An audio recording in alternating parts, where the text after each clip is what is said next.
everyone. You know, we've been cooped up. We've been cooped up since the end of March, April, May, June, now July. We're taping this on the last day of July, and it's not going to end now. It's going to continue on.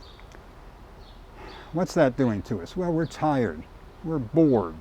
We're frustrated. Some of us are even angry. And nothing in particular, just angry. And that leads to something called caution fatigue. Caution fatigue.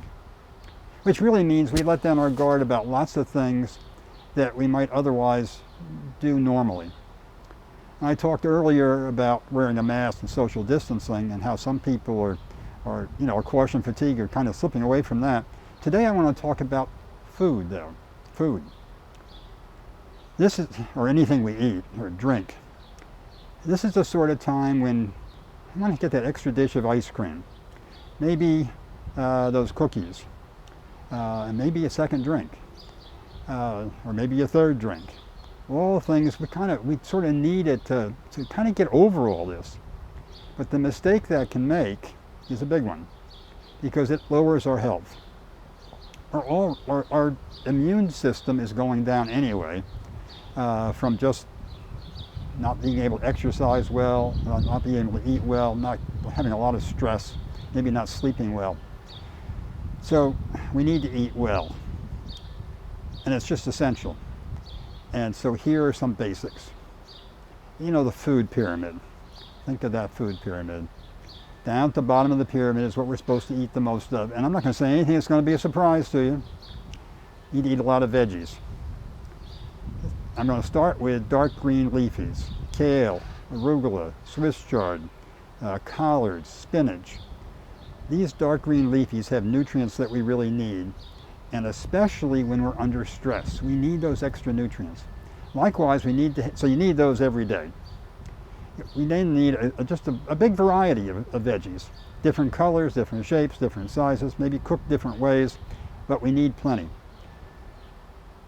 Along with fruits, we need like 5 to 7 servings. And if you really want to be aspirational, we could use 9. And right now, when we have a lot of stress and things aren't going so well, we're just feeling, squeezed in, going up toward that 9 would be a very good idea. And that's not the way I grew up, and probably not the way you grew up. We had a big slab of meat, some potatoes over here, maybe a little gravy on it, and some veggies over here. Veggies were kind of, they were important, but that was the side thing. Now we got to think about vegetables as the main project, and everything else gets added to it. But still down the bottom of that pyramid are beans and lentils. They're really healthy. They add a lot of nutrients. Then there's the foods that have high levels of really healthy oils. Seeds and nuts, avocados, olives, and of course olive oil for our salads and for cooking.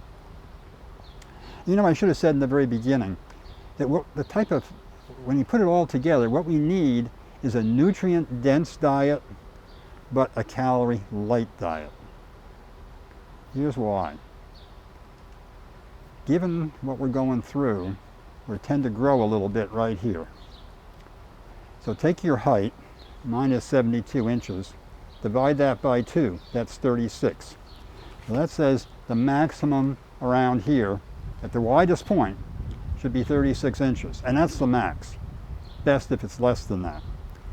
So if you've been sort of slipping up, getting a little bigger right there, take your measurements and then follow some of these suggestions. And we'll do some more in the coming sessions. But back, so we got our veggies. Next up is the fish.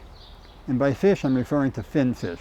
Fin fish have those good omega-3 fatty acids. We need those. We can't make them ourselves. We don't get them from any other source, really. So fish are the best source. Which ones? Well, the best ones are salmon, mackerel, even sardines. But any fin fish is better than anything else. So a lot of fin fish, a couple times a week at least. And we keep moving up the things, and eggs are very healthy. They're good for us. And we get up to red meat. Do we have to not eat red meat? No, but keep it small and keep it not every day. So infrequent and small servings, but have fun with it. The very top of that pyramid though, right in here, very small, should be sugar. Trouble is, sugar is added to so many of our foods. When I say sugar, I don't just mean table sugar, but high fructose corn syrup and a whole bunch of other stuff. It's in all sorts of foods that we get. Of course, it's in ice cream and sodas.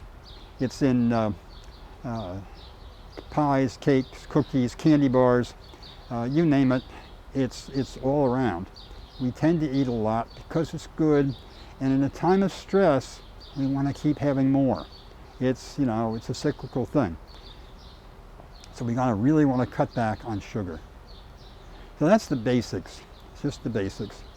Abe Pollan, who wrote a very good book called, a number of books in this category, but it's called The Omnivore's Dilemma. And he starts the book with this sentence: eat food, mostly plants, not too much. It's great advice. Eat food. By that he means real food, not processed food, not packaged food, but real food. Food that you start with fresh and off, you know, out of the grocery store, and you make it yourself if you can. Or someone else can fix it for you, but just it should be pretty basic stuff.